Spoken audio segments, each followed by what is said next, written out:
Hi! In front of me is Realme Pad, and today I would like to show you how you can connect it through Bluetooth. First of all, go into settings and choose connected devices. Now tap on pair new device and wait for available ones to show up. When they do, you need to tap on the one that you wish to connect to. In my case, this Motorola. Then wait for the pop-up to show up and choose pair in it. Now you need to wait for this device to accept your connection request, and as you can see, my devices were successfully connected.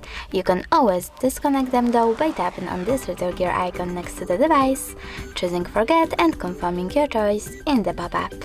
Thanks so much for watching. If you enjoyed this video, leave a like, comment and subscribe.